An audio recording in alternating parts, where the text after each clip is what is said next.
Ito na mga kababayan, Dean Chase muling nagsalita at may matindi itong hamon sa mag-asawang Bongbong Marcos at Lisa Araneta Marcos. So grabe nga po itong inyong mapapakinggan mga kababayan.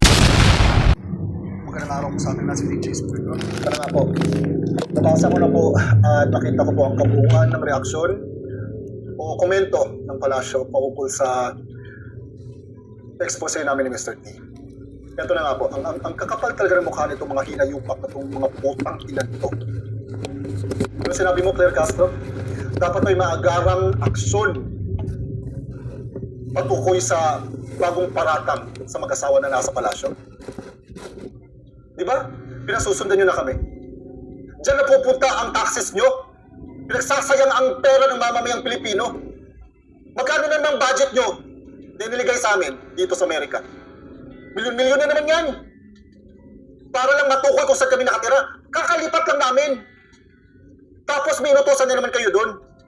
Sa old neighborhood namin. May paikot-ikot doon, parang tanga. Nagtatanong kung saan na kami lumipat. Di lang yan, kinuha nyo ng laptop ko, di ba? Andun ang mga files. Akala nyo naman, tanga ako na hindi ako nag-backup. Lahat may backup yan. Sa tingin nyo talaga tanga ako? Nakuha nyo na rin ang cellphone ni Mr. T. Di ba?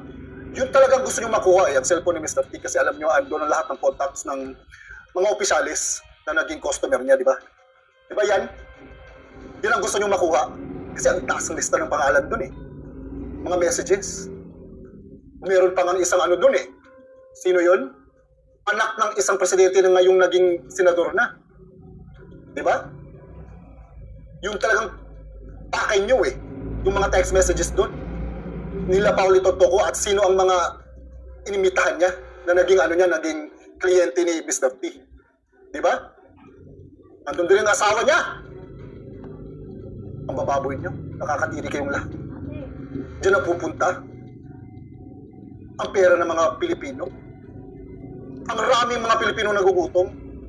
Meron na nga mga Pilipino na mumulot na lang ng pagkain tira-tira sa Jollibee. Mga manok, tira-tira. Para gawin pagkain, tapos kayo dyan sa Malacanang nagpapasasa kayo. Bilyon-bilyon, sinasayang nyo. Sa kapritsyohan nyo, putang ina nyong lahat. Ang kakapal ng mukha nyo, putang ina kayo. Isa ka pa, Boying Rimulya. Ano sinabi mo? Paiimbestigahan mo ang mga taong nag-post na nagkasakit ka. Di ba may sakit ka nga talaga, di ba? Di ba may cancer ka? Ano paiimbestigahan mo? Nananakot lang kayo. Tinatakot niyo ang mga tao na nagsasalita against sa corruption nyo. Hindi kayo mga leader. Uy, bangag, Bongbong Marcos, hindi ka leader. Boying Rimulya, kayong lahat, mga potang ina kayo. You are not leaders of the country. You are terrorists disguised as politicians. Kakapal mukha niyong hayop, yung potang ina kayong lahat. Sasayang yung mga pera ng Pilipino. Bilyon-bilyon! Sino ba naman magbabayad ng 2.3 million para lang tirahin sa puwet? Para makatsuka lang! Ito yung mag-asawang kakapal ng mukha niyo. Nakakadiri kayo. Naaawa ako sa mga Pilipino. Alam niyo, wala akong makukuha dito. Maganda ng buhay ko dito sa Amerika. Maganda ang trabaho ko dito. Pero naaawa ako sa mga Pilipino. Bilyon-bilyon kinukuha nyo sa kaban ng mga Pilipino. Utang ina nyo. Hindi ka naawa.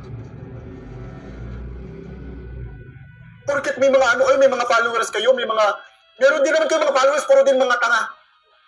Mabigyan lang ng sardinas, okay na.